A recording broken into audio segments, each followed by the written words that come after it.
হচ্ছে মুখ। এর থেকে মিষ্টি জিনিস পৃথিবীতে নেই, এটা কিনতে পাওয়া যায় না। এত মিষ্টি জিনিস সেটা মুখ, যেটা তোমার নষ্ট হয়ে গেছে, তেতো হয়ে গেছে। সবার ক্ষেত্রে, বরের ক্ষেত্রে হয়েছে, পার্শ্ববর্তী মানুষের ক্ষেত্রে হয়েছে, বাড়ির লোকের ক্ষেত্রে হয়েছে, সবার ক্ষেত্রে মুখটা তেতো হয়ে গেছে। এই মুখটা কি মিষ্টি করা যায়? তাহলে কিন্তু এটা সোনা ফলবে এই সংসার, এই সংসার কিন্তু সোনা ফলবে। আর যদি বলো যে না দিদি আমার এই তিতো মুখ আর মিষ্টি হবে না, আমি যদি বলি তোমার বর বিয়ে করেছে, হ্যাঁ করেছে, তোমার শাশুড়ি তোমার নামে নিন্দা করে, তোমার দেওর খারাপ, তোমার দেওরের বউ খারাপ, তোমার ভাসুর খারাপ, ভাসুরের বউ খারাপ, এই প্রতিবেশী সবাই খারাপ, তুমি ভালো, কিন্তু তবুও তোমার এই মুখটা মিষ্টি করতে হবে।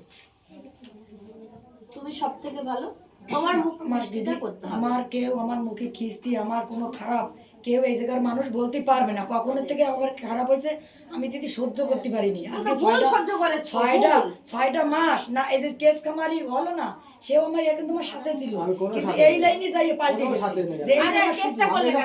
দাদা ও আমাকে বলছে তুমি চুপ করো, কথা বলবে না।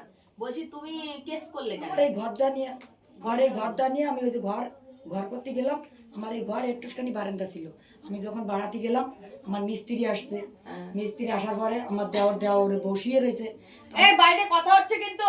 তা আমি বলেছি যে ঘর ভাঙার আগে ওদের দেখো গাড়ি যাবে কি না যাবে।